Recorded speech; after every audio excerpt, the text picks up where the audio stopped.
ஹல்லேலூயா ஹல்லேலூயா. கர்த்தர் நமக்கு ಸ್ತೋತ್ರ ಉಂಟಾಗಲಿ. கர்த்தருடைய நாமத்திற்கு ಸ್ತೋತ್ರ ಉಂಟಾಗட்டும். ಈ ಮುಂಜಾನೆ ವೇಳೆ ನಿಮ್ಮೆಲ್ಲರಿಗೂ ಪ್ರಭು ಯೇಸುವಿನ ನಾಮದಲ್ಲಿ ನನ್ನ ವಂದನೆ ಸಲ್ಲಿಸುತ್ತೇನೆ. இந்த காலை நேரத்தில் உங்கள் எல்லாருக்கும் ஆண்டவராக இயேசு கிறிஸ்து நாமத்தினாலே உங்களை வரவேற்கின்றேன். ಸೊ ಕರ್ತನು ಒಳ್ಳೆಯವನಾಗಿದ್ದಾನೆ. கர்த்தர் நல்லவராயிருக்கின்றார். ಹಲ್ಲೇಲೂಯಾ ஹல்லேலூயா. ಸೊ ಇವಾಗ ಎಲ್ಲ ಮಕ್ಕಳಿಗೆಲ್ಲ ಒಂದು ಮಾರ್ಚ್ ಏಪ್ರಿಲ್ ಅಲ್ಲಿ ಒಂದು ಪರೀಕ್ಷೆ ಬರ್ತಾ ಇದೆ.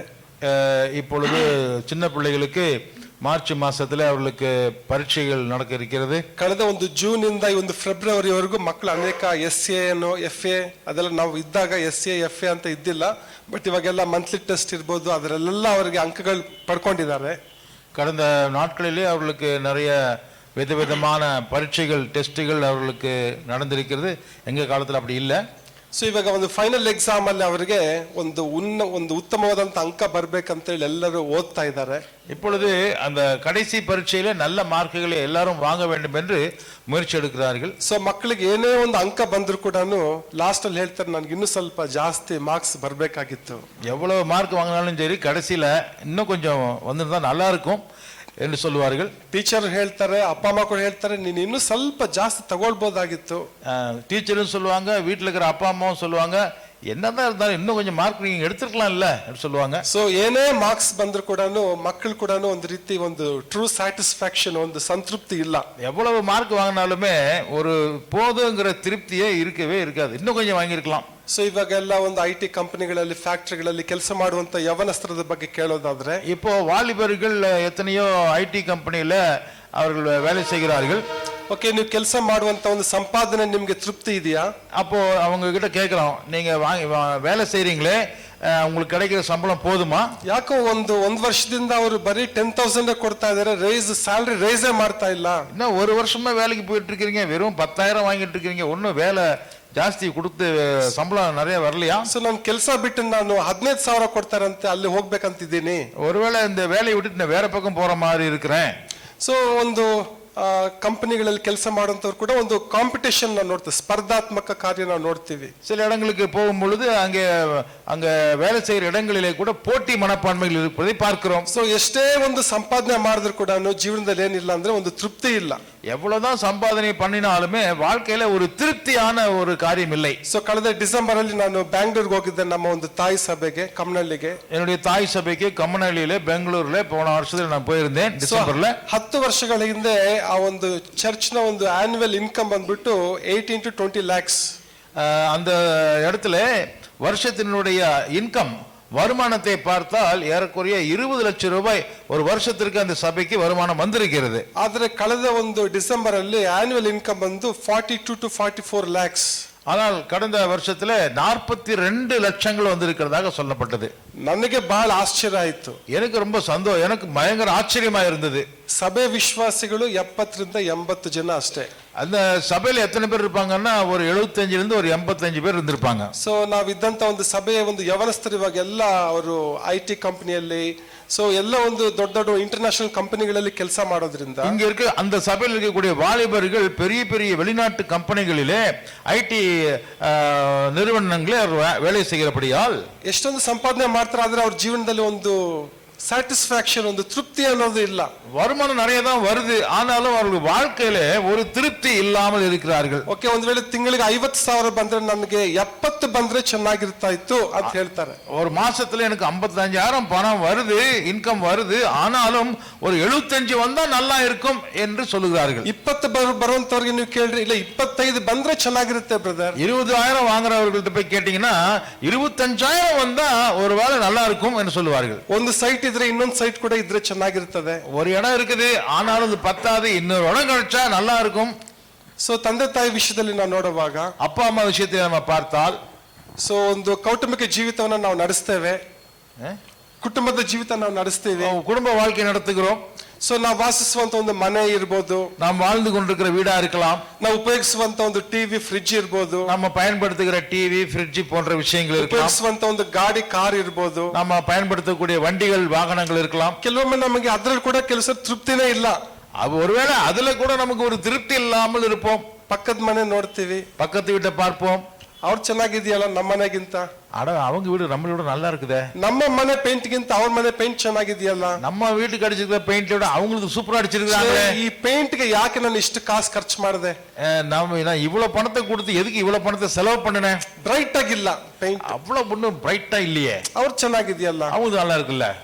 ಸೊ ಯಾವ ವಿಷಯದಲ್ಲೂ ಕೂಡ ಮನುಷ್ಯನಿಗೆ ಏನಿಲ್ಲ ಅಂದ್ರೆ ಒಂದು ತೃಪ್ತಿನೇ ಇಲ್ಲ. எந்த விஷயத்தை எடுத்தாலுமே சரி மனுஷனுக்கு ஒரு போதுங்கிற ஒரு நிறைவான திருப்தி இல்ல. ಸೊ ಇವತ್ತು ಮೈಸೂರಲ್ಲಿ ಕೂಡ ಹೋಟೆಲ್ಸ್ ರೆಸ್ಟೋರೆಂಟ್ಸ್ ತುಂಬಾ ರಿಂಗ್ ರೋಡ್ ಫುಲ್ ರೆಸ್ಟೋರೆಂಟ್ಸ್ ಆಗ್ತಾ ಇದೆ. இங்க பாத்தீங்கன்னா மைசூர்ல ரிங் ரோடு முழுசும் எங்க பார்த்தாலும் ஹோட்டலா வந்துட்டு இருக்குது. ಯಾರೆಲ್ಲ ಟೇಸ್ಟ್ ಮಾಡಿದ್ದೀರಾ ರಿಂಗ್ ರೋಡ್ எத்தனை பேர் ரோட் சைடுல ஹோட்டல் சாப்பிட்டு இருக்கீங்க? ಎಲ್ಲರೂ ಬಹಳ சூப்பர். ಎಲ್ಲ ಫ್ಯಾಮಿಲಿ ಫಾರ್ ಫ್ಯಾಮಿಲಿ ಮನೆಯಲ್ಲೇ ನಾವು ಮಾಡೋದು ಏನೇ ಆಗ್ಲಿ. ஒருத்தர் கூட ஹோட்டலுக்கே போறதே இல்ல, வாசனையே தெரியாது, வீட்டிலேயே சாப்பிட்டுட்டு இருக்கீங்க. ಇಲ್ಲ ನಾವು ಮನೆಯಲ್ಲೇ ಜಾಸ್ತಿ ಊಟ ಮಾಡ್ಬೇಕು. ஆமா கரெக்ட், வீட்டுல தான் வீட்டு சாப்பிடணும். ಯಾವಾಗ್ಲೂ ಒಂದ್ಸಲಿ ನಾವು ಮಾಡ್ಬೇಕು. எப்பயாவது ஒரு டைம் வேணா வெளியில போலாம். ಹೊರಗಡೆ ಬರೋರು ಬರ್ತಾರೆ, ನಾವು ಯಾವಾಗ್ಲೂ ಹೆಚ್ಚು. ಬಟ್ ಏನಂದ್ರೆ ಎಲ್ಲ ಒಂದು ಹೋಟೆಲ್ಸ್ ರೆಸ್ಟೋರೆಂಟ್ಸ್ ಎಲ್ಲ ನಾವು ನೋಡ್ತಾ ಇದ್ದೀವಿ. என்னன்னா வீட்டுல சாப்பிடுறதும் ஆரோக்கியம், ஆனா வெளியில பார்க்கும்போது ஹோட்டல் நிறைய வந்திருக்கு. ನೀವು ತೃಪ್ತಿ ಹೋಟ್ಲಲ್ಲಿ ತಿಂದ್ರೆ ಕೂಡ ನಮ್ಗೆ ತೃಪ್ತಿನೇ ಇರಲ್ಲ. எவ்வளவு திருப்தியா சாப்பிடலாம் நினைச்சாலும் அங்க திருப்தி வராது. ಓಕೆ, ನಾವು ಒಂದ್ ವೇಳೆ ಮಸಾಲೆ ದೋಸೆ ತಿಂದ್ರೆ ಯಾಕೋ ಇಲ್ಲಿ ಸ್ವಲ್ಪ ಟೇಸ್ಟ್ ಚೆನ್ನಾಗಿಲ್ಲ, ನೆಕ್ಸ್ಟ್ ಆ ಹೋಟ್ಲಲ್ಲಿ ನೆಕ್ಸ್ಟ್ ವೀಕ್ ಟ್ರೈ ಮಾಡೋಣ ಅಂತೀವಿ. ஒருவேளை ஒரு ஹோட்டல்ல நல்லா மசாலா தோசை கொடுக்குறாங்க, போய் சாப்பிட்டா அடுத்த டைம் வேற பக்கம் போலாங்கன்னு சொல்லி நினைக்கிறோம். ಸೊ ಜೀವನದಲ್ಲಿ ಏನೇ ಊಟ ಮಾಡಿದ್ರು ಕೂಡ ನಮ್ಮ ಜೀವನದಲ್ಲಿ ಏನಿಲ್ಲ, ಒಂದು ತೃಪ್ತಿ ಇಲ್ಲ. நம்ம வாழ்க்கையில எவ்வளவுதான் சாப்பாடு சாப்பிட்டாலும் எப்படிதான் சாப்பிட்டாலும் ஒரு திருப்தியா இருக்கிறதே இல்ல. ಒಂದ್ ವೇಳೆ ನಾವು ಮಧ್ಯಾಹ್ನ ತೃಪ್ತಿಯಾಗಿ ನಾವು ಊಟ ಮಾಡ್ತೀವಿ, ஒருவேளை மத்தியான சாப்பாடு நல்லா சூப்பரா திருப்தியா சாப்பிடலாம், ಬಟ್ ರಾತ್ರಿ ಮತ್ತೆ ಜ್ಞಾಪಕ ಬರುತ್ತೆ, ನಾನು ಮತ್ತೆ ಒಂದು ತೃಪ್ತಿಯಾದಂತ ಊಟ ಮಾಡ್ಬೇಕು. ஆனா நைட்டுக்குள்ள மைண்ட் சேஞ்ச் ஆகி இன்னும் நல்லா சாப்பாடு சாப்பிட்டா நல்லா இருக்குமே நைட்டு. ಸೊ ನಮ್ಮ ಬಟ್ಟೆ ವಿಷಯದಲ್ಲಿ ನೋಡ್ಬೇಕಾದ್ರೆ ಶಾಪಿಂಗ್ ಹೋಗ್ತೀವಿ, நம்ம துணி விஷயத்துல பார்க்கும்போது கடைக்கு போறோம், ಕೆಲವರು 1 hour 2 hour ಒಂದು ಡ್ರೆಸ್ ತಗೊಳ್ಳೋದಕ್ಕೆ ஒரு ட்ரெஸ் வாங்குறதுக்கு 2 மணி நேரம் 3 மணி நேரம் அலைவோம். ಹುಡುಕ್ತಾರೆ ಒಂದು ಓಕೆ ನನ್ಗೆ ಇದು ಸ್ಯಾಟಿಸ್ಫೈ ಅಪ್ಪ, ಈ ಕಲರ್ ಬೇಕು ನನ್ಗೆ ತಗೊಳ್ತಾರೆ, தேடி ஓகே பரவாயில்ல இது எனக்கு பிடிச்சிருச்சுன்னு சொல்லி எடுப்போம். ಮನೆಗೆ ಬಂದು ಡ್ರೆಸ್ ಹಾಕೊಳ್ತಾರೆ, வீட்டுக்கு வந்து அந்த ட்ரெஸ் போட்டு பார்ப்பாங்க, ಕನ್ನಡಿ ಮುಂದೆ ನೋಡಿದ ತಕ್ಷಣ கண்ணாடியில பார்த்த உடனே ಅಯ್ಯೋ ಯಾಕೋ ಇದು ಸ್ವಲ್ಪ ಸರಿಯಾಗಿ ಕಾಣಿಸ್ತಾ ಇಲ್ಲ, ಡ್ರೆಸ್ ಎಕ್ಸ್ಚೇಂಜ್ ಮಾಡ್ಕೊಳ್ಳೋಣ. என்னப்பா இது வாங்கினதே சரியில்லாத போயிட்டு மாத்திட்டு வந்துடலாம் போய். ಅಲ್ಲ ಅಲ್ಲೂ ಕೂಡ ಎಲ್ಲ ಒಂದು ಏನಂತ ಹೇಳ್ತೀವಿ ಅದಕ್ಕೆ,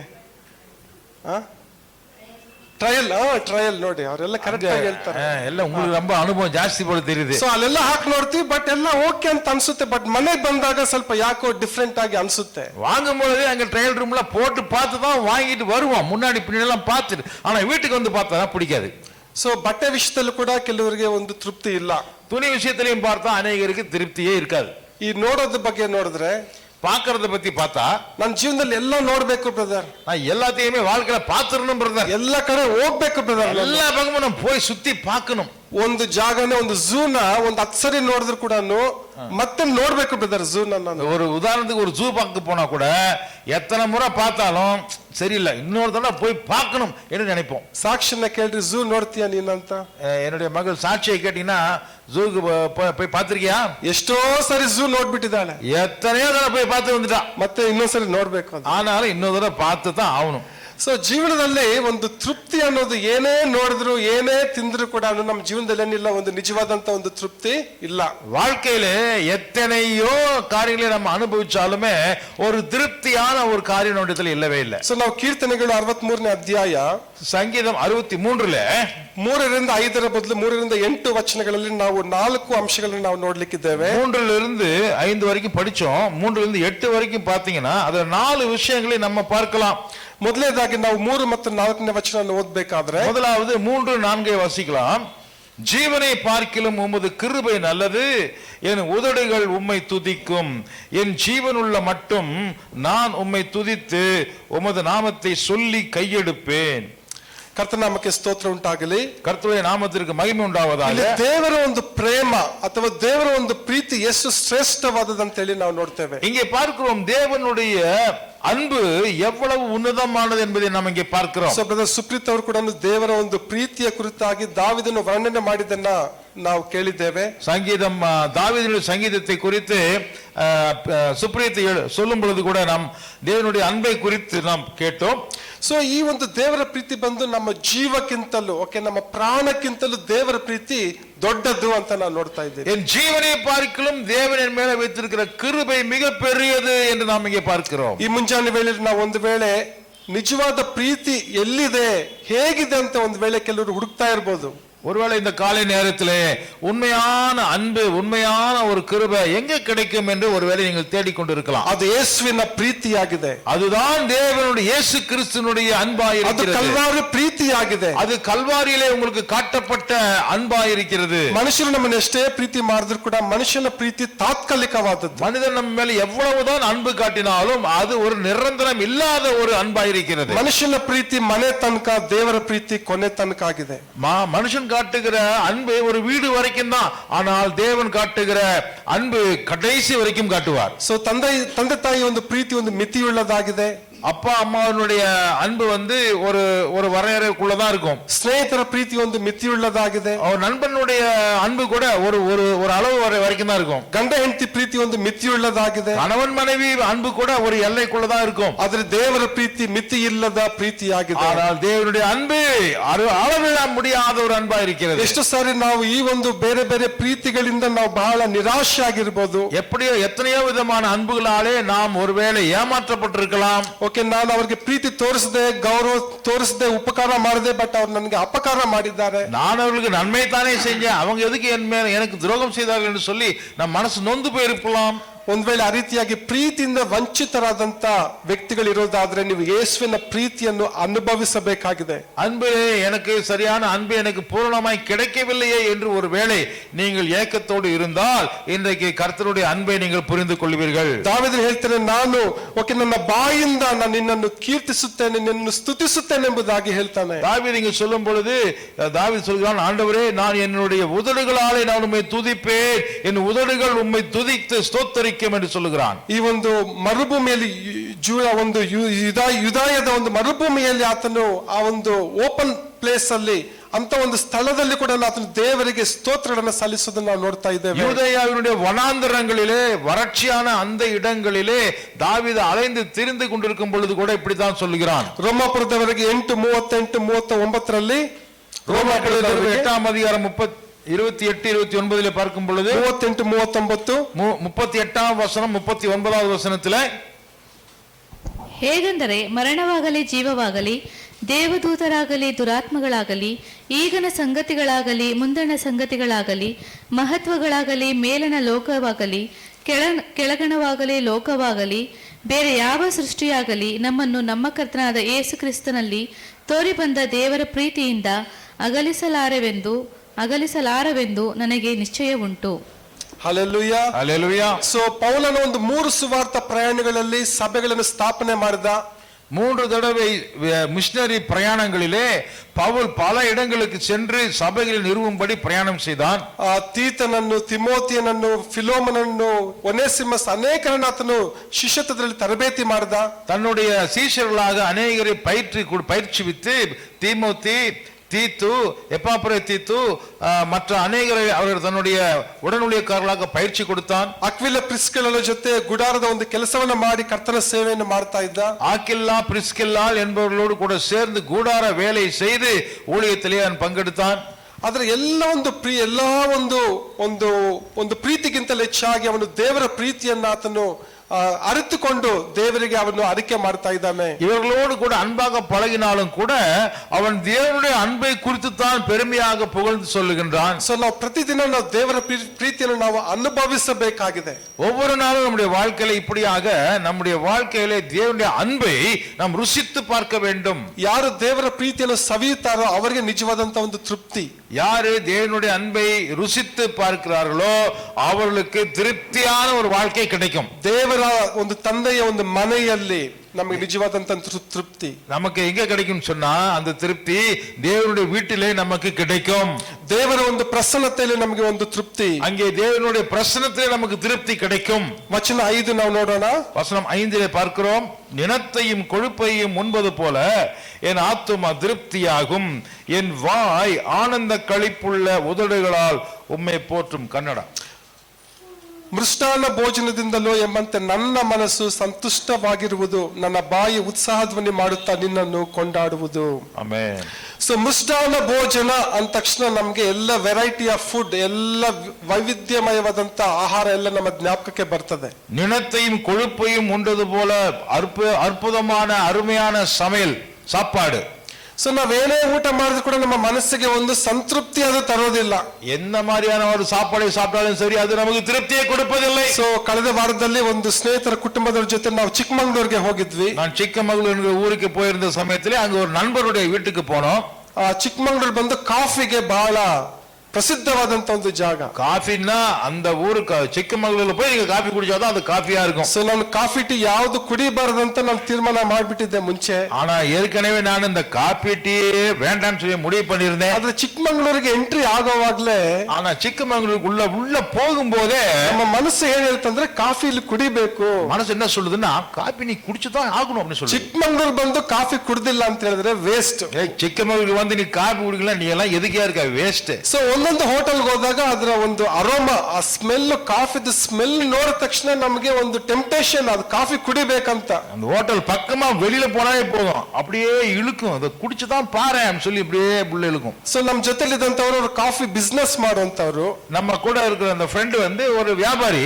ಅವರು ಬೆಳಗ್ಗೆ ಒಂದು ಫ್ಲೇವರು, ಮಧ್ಯಾಹ್ನ ಇನ್ನೊಂದು ಫ್ಲೇವರು, ಸಾಯಂಕಾಲ ಇನ್ನೊಂದು ಫ್ಲೇವರು. அவர் என்ன பண்றாருன்னா வாசனையா காட்டுறாரு. காலையில ஒரு வாசனை, மத்தியானம் ஒரு வாசனை, சாயங்காலம் ஒரு வாசனை. ನಮ್ಗೆ ಚಿಕ್ಕ ವಯಸ್ಸಿಂದ ಕೋತಾಸ್ ಕಾಫಿ ಒಂದೇ ಗೊತ್ತಿರೋದು. எனக்கு தெரிஞ்ச வரைக்கும் ஒரே காபி தான் தெரியும், கோத்தாஸ் காபியா. ನಮ್ ತಾಯಿ ಇವಾಗ ಕೂಡ ಕೋತಾಸ್ ಕಾಫಿನೇ ಕುಡಿಯೋದು. எங்க அம்மா குடிக்கிறது கோத்தாஸ் காபி தான். அதை விட்டா வேற ಪಾಂಡುರಂಗ ಕಾಫಿ ಕುಡಿಬಹುದು. ಪಾಂಡುರಂಗ ಕಾಫಿ, பாண்டுரங்க காபின்னு ஒண்ணு காபி, அது குடிக்கலாம். ಎಲ್ಲ ಲೇಡೀಸ್ಗೆಲ್ಲ ಗೊತ್ತಾಗುತ್ತಾರೆ. ಪಾಂಡುರಂಗ ಅಂದ ತಕ್ಷಣ ಅವರು பாஸ்டுக்கு தான் புரிய மாட்டேங்குது, அவங்களுக்குலாம் புரியுது. ಓಕೆ. ಸೊ ಆದ್ರೆ ಚಿಕ್ಕಮಂಗ್ಳೂರಲ್ಲಿ ಎಷ್ಟು ಕಾಫಿ ಫ್ಲೇವರ್ಸ್ ಅಂದ್ರೆ ಅದಕ್ಕೆ ಒಂದೊಂದು ಹೆಸರು, ಅದು ಎಲ್ಲ ನಾವು ಕೇಳಿರೋದಿಲ್ಲ. ಇಲ್ಲಿ ನಾವು ಅಂತ ಹೆಸರಲ್ಲೆಲ್ಲ ಹೇಳ್ತಾರೆ ಅದಕ್ಕೆಲ್ಲ. சிக்கமங்களூருக்கு நீங்க போனீங்கன்னா தெரியும் எத்தனை விதவிதமான காஃபி இருக்குதுங்கிறத அவங்களுக்கு தெரியும்.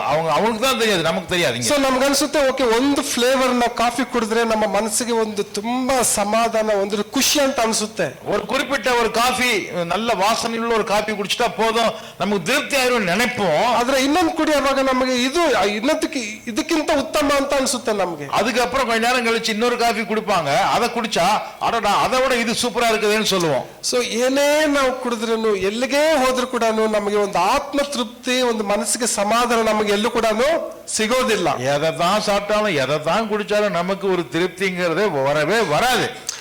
ಈ ಒಂದು ಆಹಾರದ ವಿಷಯದಲ್ಲಿ ನಾವು ನೋಡುವಾಗ, ஆகாரத்தினுடைய காரியத்திலே பார்க்கும் பொழுது, ಈ ಒಂದು ಇಸ್ರೇಲ್ ಜನರು ಕೂಡ ಮರುಭೂಮಿಯಲ್ಲಿ ಮನ್ನಾ ತಿಂದ್ರು. அங்க வனாந்திரத்துல மண்ணா சாப்பிட்டாங்க ஜனங்க.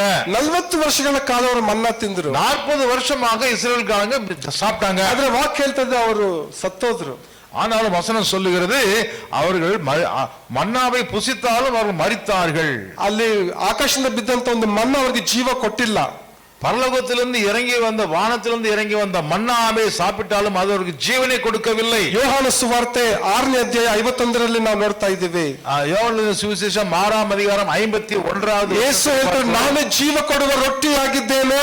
நானே ஜீவ அப்பம் என்று இயேசு கிறிஸ்து சொன்னார். ಒಂದ್ ವೇಳೆ ನಮಗೊಂದು ವೇಳೆ ಜೀವನದಲ್ಲಿ ಒಂದು ಆತ್ಮಿಕ ಒಂದು ಹಸಿವು ನಮ್ಮಲ್ಲಿ ಒಂದ್ ವೇಳೆ ಇರಬಹುದು. ஒருவேளை நமக்கு ஆவிக்குரிய ஒரு பசி நமக்குள்ள இருந்திருக்கலாம். ಯಾವುದೋ ಒಂದು ಶಾರೀರಿಕ ಆಹಾರದಿಂದ ನಮ್ಮ ಆತ್ಮವನ್ನು ತೃಪ್ತಿಪಡಿಸಲಿಕ್ಕೆ ಸಾಧ್ಯ ಇಲ್ಲ. எந்த ஒரு சரீரத்திற்கு தேவையான சாப்பாடும் நம்முடைய ஆத்மாவினுடைய பசியை தீர்க்காது. ನಮಗೆ ದೇವರ ವಾಕ್ಯ ಅವಶ್ಯವಾಗಿದೆ. நமக்கு தேவனுடைய வார்த்தை மிகவும் தேவையா இருக்கிறது. ಪ್ರತಿದಿನ ನಾವು ಮಕ್ಕಳನ್ನು ಹಿಡಿದು ದೊಡ್ಡವರವರೆಗೂ ಬೈಬಲ್ ತೆಗೆದು ವಾಕ್ಯವನ್ನು ಓದಬೇಕು. சிறு பிள்ளைகள் முதற்கொண்டு பெரியவர்கள் வரைக்கும் நாம் வேதத்தை திறந்து கர்த்தருடைய வசனத்தை வாசிக்க வேண்டும். ಈ ಮನ್ನಾ ಇದ್ರೆ, இந்த மன்னா இருந்தால், ಮನ್ನಾ ಬೇಕಾ ಅನ್ನ ಬೇಕಾ? இந்த மன்னா வேணுமா வெறும் உங்களுக்கு சோறு வேணுமா? ನಾವು ಯಾವಾಗಲೂ ಫಸ್ಟ್ ಅನ್ನ ಕೊಡಿ ಆಮೇಲೆ ಮನ್ನಾ ಕೊಡಿ ಅಂತೀವಿ. நான் எதை கொடுத்தாலும் சரி, முதல்ல அண்ணா கொடு, அப்புறமா எனக்கு மன்னா கொடுங்க கேக்குறேன். ಆದ್ರೆ ನಮಗೆ ಫಸ್ಟ್ ಮನ್ನಾ ಬೇಕು, ಆಮೇಲೆ ದೇವರು ಅನ್ನ ಕೊಡ್ತಾರೆ. முதல்ல நமக்கு என்ன தேவைன்னா மன்னா தேவை, அதுக்கப்புறம் தான் அண்ணன் தேவை. ನಾವು ಬೈಬಲ್ ಓದಿನ ಹೊರಗಡೆ ಹೋಗ್ಬೇಕು. நம்ம பைபிள் படிச்சு தான் வெளியில போகணும். ಬರೀ ಭಾನುವಾರ ಮಾತ್ರ ಬೈಬಲ್ ತೆಗೆಯೋದಲ್ಲ, வெறும் ஞாயிற்றுக்கிழமை மாத்திரம் பைபிளை தேடி வாசிக்கிறதில்ல. ಪ್ರತಿಯೊಂದು ನಮ್ಮ ಕುಟುಂಬಗಳಲ್ಲಿ, ಕುಟುಂಬ ಪ್ರಾರ್ಥನೆಯಲ್ಲಿ ಬೈಬಲ್ ಓದಬೇಕು. ஒவ்வொரு குடும்பத்திலும் வேதத்தை திறந்து வாசிக்கணும். ನೋಡ್ರಿ, ನಮ್ಮ ಒಂದು ರಿಯಲಿ ನಮ್ಮ ಒಂದು MBBC ಬಂದ್ಬಿಟ್ಟು ಒಂದು ಆಶೀರ್ವದಿಸಲ್ಪಟ್ಟಂತ ಒಂದು ಸಭೆ. ನಮ್ಮ ಸಭೆ MBBC ಸಭೆ ಒಂದು ஒரு ஆசீர்வதிக்கப்பட்ட ஒரு சபையாக ಈ ಒಂದು இருக்கிறது. ಪ್ರಕಟಣೆ ಪುಸ್ತಕದ ಕುರಿತಾಗಿ ನಮ್ಮ ರೆವರೆಂಡ್ ವಿಕ್ಟರ್ ಸಿತ್ತರ್ ಅವರು ಅದನ್ನು ಆರಂಭ ಮಾಡಿದ್ದಾರೆ. ரெவரண்ட் விக்டர் சித்தர் அவர்கள் வெளிப்படுத்தின விசேஷ புத்தகத்தினுடைய ஆராய்ச்சி ஆரம்பித்திருக்கிறார்கள். ನಮ್ಮ ಪಾಸ್ಟರ್ ಕೇಳ್ತಾ ಇದ್ರು, ಇದುವರೆಗೂ ನಾವು ಯಾವ ಒಂದು ಬುಕ್ಸ್ ನಾವು ಸ್ಟಡಿ ಮಾಡಿದೀವಿ ಹೇಳಿ ಅಂತ ಹೇಳಿದ್ರು. பாஸ்டர் அன்னைக்கு ஒரு தடவை சொன்னாரு, இது வரைக்கும் நம்ம எத்தனை புத்தகம் படிச்சு முடிச்சிருக்கோம்னு கேட்டாரு. ಕೆಲವರು ರೋಮನ್ಸ್, ಫಿಲಿಪಿ, ಎಫೆಸ ಎಲ್ಲ ಅನೇಕ ವಿಷಯ ಹೇಳ್ತಾ சில ಇದ್ರು. பேர் ரோமன்ஸ், எபேசியர்கள், கொலோசியர்கள் ஏதோ சொன்னீங்க.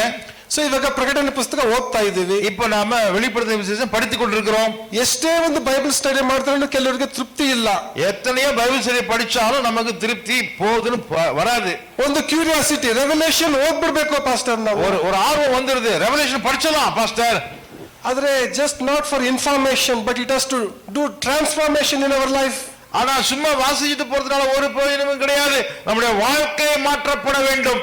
ಕೇವಲ ನಮ್ಮ ಮಾಹಿತಿ, ಇನ್ಫಾರ್ಮೇಶನ್ ಪಡ್ಕೊಳ್ತಾ ಇದ್ದೀವಿ. ಓ ಚೆನ್ನಾಗಿದೆ, ಕುದುರೆ ಅಂತೆ, ಓ ಏಂಜಲ್ ಅಂತೆ ಎಲ್ಲ ತಿಳ್ಕೊಳ್ತೀವಿ. எல்லாம் தகவல் ரொம்ப நல்லா இருக்குது, நியூஸ்ல படிக்கிற மாதிரி நிறைய விஷயம் புதுசா வருது அப்படின்னு மட்டும் நம்ம திருப்தி அடைஞ்சிடவே கூடாது. நம்ம வாழ்க்கை மாற வேண்டும். ಆದ್ರೆ ಬರೀ ಇನ್ಫಾರ್ಮೇಶನ್ ತಗೊಂಡು ನಮ್ಮಲ್ಲಿ ಟ್ರಾನ್ಸ್ಫಾರ್ಮೇಶನ್ ಆಗಿಲ್ಲ ಅಂತ ಹೇಳಿದ್ರೆ ಈ ರೆವಲ್ಯೂಷನ್ ಆದ್ಮೇಲೆ ಇನ್ನೊಂದು ಸ್ಟಡಿ ಮಾಡ್ತೀವಿ ನಾವು. நமக்கு வெறும் தகவல் மாத்திரம் கிடைச்சி பைபிள் எல்லாம் புக்கெல்லாம் பார்த்து எழுதி பிரயோஜனம் இல்ல. நம்முடைய வாழ்க்கையில ஒரு மிகப்பெரிய ஒரு மாற்றம் வர வேண்டும். இல்லன்னா மறுபடியும் இன்னொரு புக்கு தேடுவோம். ಪ್ರಕಟಣೆ ಪುಸ್ತಕ ನಮ್ಮಲ್ಲಿ ದೇವರ ಭಯವನ್ನು ಹುಟ್ಟಿಸಬೇಕು. இந்த வெளிப்படுத்தின விசேஷத்தை படிக்கும் பொழுது தேவனுக்கு பயப்படுகிற பயம் நமக்குள்ள வர வேண்டும். ಪ್ರಕಟಣೆ ಸತ್ಯವೇದ ಬಂದು ನಮ್ಮನ್ನು ಮೊದಲ ಗಿತ್ತಿಯಾಗಿ ಮೊದಲಿಂಗನನ್ನು ಎದುರುಗೊಳ್ಳುವುದಕ್ಕಾಗಿ ಸಿದ್ಧ ಮಾಡಬೇಕು. மணவாளனுக்கு ஏற்ற ஒரு மணவாட்டியை அது தயார்படுத்த வேண்டும். ಇಲ್ಲವಾದ್ರೆ ನಾವು ಎಷ್ಟೇ 100 ಬೈಬಲ್ ಸ್ಟಡಿ ನಾವು ಅಟೆಂಡ್ ಆದ್ರೂ ಕೂಡ அப்படி இல்லாவிட்டால் நம்ம நூற்றுக்கணக்கான வேத பாடங்களை படித்தாலும் ஒரு பிரயோஜனமும் இல்லை. ನಾವು ಅದನ್ನು ನಮ್ಮ ಜೀವನದಲ್ಲಿ ಅನ್ವಯ ಮಾಡಿಕೊಳ್ಳದೆ ಹೋದರೆ, நம்முடைய வாழ்க்கையிலே அதை நாம் சொந்த வாழ்க்கையில அதை பயிற்சி எடுக்காமல் போனால் ನಮ್ಗೆ ಯಾವುದೋ ಒಂದು ಆತ್ಮ ತೃಪ್ತಿ ನಮಗೆ ಕೊಡ್ಲಿಕ್ಕೆ ಸಾಧ್ಯ ಇಲ್ಲ. ஆவிக்குரிய திருப்தி நமக்கு கிடைக்காது. ಸೊ ಯೇಸು ಕ್ರಿಸ್ತನು ಏನಾಗಿದ್ದಾನೆ ಅಂದ್ರೆ ಜೀವದ ರೊಟ್ಟಿಯಾಗಿದ್ದಾನೆ. இயேசு கிறிஸ்து எப்படி இருக்கிறார்? அவர் ஜீவ அப்பமாய் இருக்கிறார். 7:37 ಯೇಸು ಜೀವ ಜಲವಾಗಿದ್ದಾನೆ. இயேசு சொன்னார் 7ஆம் அதிகாரம் 32வது வசனத்தில் யோவானிலே, நான் ஜீவ தண்ணீராய் இருக்கிறேன். ಒಂದು ವೇಳೆ ಆತ್ಮಿಕ ಹಸಿವೆಯಿಂದ ನೀವಿದ್ದೀರಾ, நீங்கள் ஒருவேளை ஆவிக்குரிய தாகத்தோடு இருக்கிறீர்களா? ಅನೇಕ ಪ್ರಯತ್ನಗಳನ್ನು ನೀವು ಮಾಡಿರ್ಬೋದು. ಅಲ್ಲಿ ಹೋಗ್ತೀನಿ, ಇಲ್ಲಿ ಹೋಗ್ತೀನಿ, ಅದ್ ಮಾಡ್ತೀನಿ, ಇದ್ ಮಾಡ್ತೀನಿ. நீங்க எத்தனையோ பிரயத்தனம் பண்ணி முயற்சி பண்ணி அங்க போய் பார்க்கலாம், இங்க போய் பார்க்கலாம் சொல்லி நீங்க நினைச்சிருக்கலாம். Come back to the father's house. மீண்டுமாக நீங்கள் பிதாவுடைய வீட்டுக்கு வாருங்கள். ತಂದೆಯ ಮನೆಗೆ ಹಿಂತಿರುಗಿ ಬನ್ನಿ. அப்பா வீட்டுக்கு திரும்பி வாங்க. ಯೇಸು ಕ್ರಿಸ್ತನು 12ನೇ ವಯಸ್ಸಿನಲ್ಲಿ ಎಲ್ಲಿದ್ರು ಅಂತ ಹೇಳಿದ್ರೆ ಯೆರೂಸಲೇಮ್ ದೇವಾಲಯದಲ್ಲಿ ಇದ್ದನು. 12 வயசுல இயேசு கிறிஸ்து சிறு பிள்ளையா இருக்கும் போது எங்க போயிருந்தாரு? அங்கே எருசலேமிலே தேவனுடைய வீட்டிலே, அப்பா வீட்டிலே வந்து சேர்ந்தார். ಯೇಸುವಿನ ಒಂದು ಶಾರೀರಿಕ ತಂದೆ ತಾಯಿ ಬಂದು ಯೇಸುವಿನ ಹುಡುಕ್ತಾ ಇದ್ದಾರೆ. ಎಲ್ಲೋದ್ರು ಯೇಸು ಸ್ವಾಮಿ, ಎಲ್ಲೋದ್ರು? மாம்சத்துல இயேசுவை பெற்றெடுத்த மரியாளும் யோசேப்பும் தேடுறாங்க, எங்க போயிட்டாரு இயேசு, எங்க போயிட்டாரு, எங்க இயேசு? They thought Jesus is lost, but they are lost. அவங்க நினைச்சாங்க இயேசு காணாத போயிட்டாருன்னு சொல்லி. ஆனா உண்மையில யார் காணாத போனது? மரியாளும் யோசேப்பும் தான் காணாத போயிட்டாங்க. ಯೇಸು ಬಂದು ಹೇಳ್ತಾರೆ, ನನ್ನ ತಂದೆ ಮನೆಯಲ್ಲಿ ನಾನು ಇದ್ದೇನೆ. இயேசு சொன்னார் அவர்களுக்கு, ஏன் என்ன போய் அங்க இங்க தேடினீங்க? நான் என்னுடைய அப்பா வீட்டிலே இருக்கிறேன். He is in the right place. நான் சரியான இடத்துல இருக்கிறேன் சொன்னார். ಇವತ್ತು ನಾವು ಯಾವ ಸ್ಥಳದಲ್ಲಿ ನಾವಿದ್ದೀವಿ? நாம் இப்பொழுது எங்கே, எந்த வீட்டில இருக்கிறோம்? ತಂದೆಯ ಮನೆ ಬಿಟ್ಟು ನಾವೆಲ್ಲೆಲ್ಲೋ ಹೋಗ್ತಾ ಇದ್ದೀವಿ. ನಾವು அப்பா வீட்டை விட்டுட்டு எங்கெங்கோ சுத்திட்டு இருக்கிறோமா? ಇದು ತಂದೆಯ ಮನೆ. இது தந்தையினுடைய வீடு. ಹೇಳೋಣ, ಇದು ತಂದೆಯ ಮನೆ, இது அப்பா வீடு. ಎಲ್ಲಿದ್ದೀವಿ ನಾವು? நம்ம எங்க இருக்கிறோம்? ತಂದೆಯ ಮನೆಯಲ್ಲಿ. ಹಲ್ಲೆಲೂಯಾ. அப்பா வீட்டுல இருக்கிறோம். ஹல்லேலூயா. ಇನ್ನು ನಿಜವಾದ ಸಂತೃಪ್ತಿ ಇಲ್ಲೇ. ನಮಗೆ அப்பாவுடைய வீட்டுல தான் நமக்கு நிஜமான ஒரு திருப்தியான வாழ்க்கை, ನಿಜವಾದಂತ ಸಮಾಧಾನ ಇಲ್ಲೇ. இங்கதான் நமக்கு நிம்மதியான ஒரு திருப்தியான வாழ்க்கை. ನಮ್ಮೆಲ್ಲರೂ ದಾರಿ ತಪ್ಪಿದ ಒಂದು ದುಂದುಗಾರನ ಮಗನ ಒಂದು ವಿಷಯ ನಮ್ಗೆ ಗೊತ್ತಿದೆ. ನಮಗೆ கெட்டு போன மகன் தகப்பனை வீட்டை விட்டு போனதை குறித்து நாம் படித்திருக்கிறோம் அல்லவா? ತಂದೆಯ ಮನೆಯಲ್ಲಿ ಎಲ್ಲ ಇತ್ತು. அப்பா வீட்டுல எல்லாமே கிடைக்குது. ಅದ್ರ ಕಿರಿಯ ಮಗ ಏನ್ ಮಾಡ್ದ? ಇಲ್ಲಪ್ಪ, ನಾನು ಇಲ್ಲಿ ನಿಮ್ಮ ಮನೆಯಲ್ಲಿ ಇರ್ಲಿಕ್ಕೆ ನನ್ಗೆ ಇಷ್ಟ ಇಲ್ಲ. ஆனா கெட்டு போனது சின்ன பையன் என்ன பண்ணா, இல்லப்பா நான் வெளியில போற பையனை விட்டுருங்கப்பா, ನಂದು ಏನಿದೆ ನಾನು ಕೊಟ್ಬಿಟ್ಟು ನಾನು ದೂರ ದೇಶಕ್ಕೆ ನಾನು ಹೋಗ್ಬೇಕು, எனக்கு கொடுக்க வேண்டிய பங்கு கொடுத்துருங்க, நான் பாட்டுக்கு தூரமா எங்கேயாவது போயிடுறேன், ನಾನು ಒಂದು ಪ್ರಸಿದ್ಧಿ ಆಗ್ಬೇಕು, ನಾನು ಉದ್ಧಾರ ಆಗ್ಬೇಕು, நான் எங்கேயோ போய் நான் பெருசா பெரியவன ஆகுறேன். ಅಲ್ಲ, ತಂದೆ ಮನೆಯಲ್ಲಿ ಉದ್ಧಾರ ಆಗ್ತಾ ಇದ್ದಾನೆ, ಬಟ್ ಅವನಿಗೆ ಇನ್ನೊಂದು ಉದ್ಧಾರ ಆಗ್ಬೇಕು, ಏನೋ ಉದ್ಧಾರ ಆಗ್ಬೇಕು. அப்பா வீட்லயே அவனை நல்லதா அவங்க அப்பா வளர்க்கிறாரு, ஆனா அவனுக்கு அங்க திருப்தி இல்ல. அவன் வெளியில போய் சுத்தி அங்க பெரிய ஆள் ஆகணும்னு நினைக்கிறான். ನೋಡ್ರಿ, ಅವನು ಎಲ್ಲ ತಿಳ್ಕೊಂಡ್ಮೇಲೆ, ಎಲ್ಲ ಕಳ್ಕೊಂಡ್ಮೇಲೆ ಪಶ್ಚಾತ್ತಾಪಪಟ್ಟು ಎಲ್ಲಿಗೆ ಬಂದ? ಅವನು ತಂದೆಯ ಮನೆಗೆ ಬಂದ. எல்லாம் வெளியில போய் சுத்தி அடிச்சு எல்லாம் காலி பண்ணிட்டு அவன் திரும்பவுமாக அப்பா வீட்டுக்கு திரும்பி வந்தான். ಒಂದ್ ವೇಳೆ ಇದನ್ನ ಮುಂಜಾನೆ ಒಂದ್ ವೇಳೆ ಯಾರಾದ್ರೂ ತಂದೆಯ ಮನೆಯಿಂದ ದಾರಿ ತಪ್ಪಿ ಒಂದ್ ವೇಳೆ ನೀವು ದೂರ ಹೋಗಿರೋದಾದ್ರೆ, ஒருவேளை நீங்கள் வெளியில சுற்றி திரிந்து எல்லாத்தையும் நீங்க தொலைச்சிட்டு இப்போ காலியா வந்திருக்கலாம், அப்பா வீட்டுக்கு நீங்கள் வந்திருக்கிறீர்களா? உங்களுக்கு எல்லாம் கிடைக்கும். ಸೊ ತಂದೆಯಾದ ದೇವರು ನಮ್ಮನ್ನು ಕರೆಯುತ್ತಾ ಇದ್ದಾರೆ. அப்பாவாகிய கர்த்தர் நம்மை அழைக்கின்றார். ಯೇಸು ಕರೆಯುತ್ತಾನೆ. இயேசு நம்மை அழைக்கின்றார். ಯೇಸು ಕರೆದಾಗ ಹೋದ್ರೆ ಏನಾಗುತ್ತೆ? இயேசு அழைக்கும் பொழுது நாம் போகாவிட்டால் என்ன ஆகும்? ಯೇಸು ಕರೆದಾಗ ನಾವು ಹೋಗಿಲ್ಲ ಅಂದ್ರೆ ಏನಾಗುತ್ತೆ? இயேசு அழைக்கிறார், போகல என்ன ஆகும்? ನಮ್ಮ ಜೀವಿತ ಅಷ್ಟೇ, நம்முடைய வாழ்க்கை வீணா போயிடும்.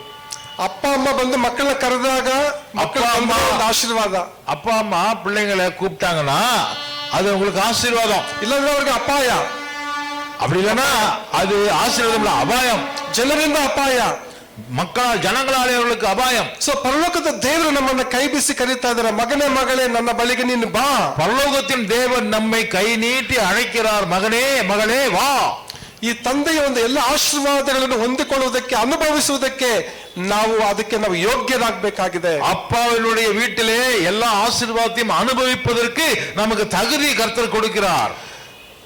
ನಿನ್ನೆ ಕೂಡ ನಾವು ಒಂದು ಮಳವಳ್ಳಿಗೆ ನಮ್ಮ ಒಂದು ಸ್ಟಾಫ್ ಒಬ್ಬ ಸಿಸ್ಟರ್ನ ಮೀಟ್ ಮಾಡ್ಲಿಕ್ಕೆ ಹೋಗಿದ್ವಿ. நேற்றைய தினத்திலே மலவெள்ளிக்கு ஒரு சகோதரியை நாங்கள் ஊழியத்து நிமித்தமாக பார்க்க போயிருந்தோம். ಮೀಟ್ ಮಾಡ್ಲಿಕ್ಕೆ ಹೋದಾಗ ಅಲ್ಲಿ ಕೆಲವರಿಗೆ ಪ್ರಾರ್ಥನೆ ಮಾಡ್ಲಿಕ್ಕೆ ಹೇಳಿದ್ರು. அங்கே ஜெபிப்பதற்காக சில விஷயங்களை எனக்கு சொன்னார்கள். ಇವತ್ತು ಒಂದು ದೊಡ್ಡ ಒಂದು ಚಾಲೆಂಜ್ ಏನಂದ್ರೆ, ಒಂದು ಮದುವೆ ಆಗ್ಲಿಕ್ಕಿರುವಂತ ಒಂದು ಹುಡುಗಿ ವಿಚಾರದಲ್ಲಿ ನಾವು ನೋಡ್ಬೇಕಾದ್ರೆ, இப்போ அங்க என்ன ஒரு பெரிய சவால் என்று சொன்னால், பிரச்சனை என்னன்னு சொன்னா, கல்யாணம் பண்ற வயசுல இருக்கக்கூடிய பிள்ளைகள் இருக்காங்க. ಒಂದು ವೇಳೆ ಸುಮಾರು ಒಂದು 5 ವರ್ಷದಿಂದ 3 ವರ್ಷದಿಂದ ಒಂದು ಹುಡುಗಿ ಎದುರು ನೋಡ್ತಾ ಇರ್ತಾರೆ, ಹುಡುಗಿ ಬಂದು ಹುಡುಗನಿಗೆ ಮ್ಯಾಚ್ ಮೇಕಿಂಗ್ ಎಲ್ಲ ನೋಡ್ತಾ ಇರ್ತಾರೆ. 5 வருஷமா அந்த பொண்ணுக்கு ஏற்ற ஒரு பையனை தேடுறாங்க, பையனுக்கு ஏற்ற பொண்ணை தேடுறாங்க. ಸೊ ಸಹೋದರಿಗೆ 30 ವರ್ಷ ಆಗಿದೆ, ஆனா சகோதரிக்கு 30 ವಯಸ್ಸು ಆಗಿ போச்சு. ಸುಮಾರು 5 ವರ್ಷಗಳಿಂದ ಅವರು ಹುಡುಗ ನೋಡ್ತಾ ಇದ್ದಾರೆ. 5 வருஷமா தேடுறாங்க, பையனை பாக்குறாங்க.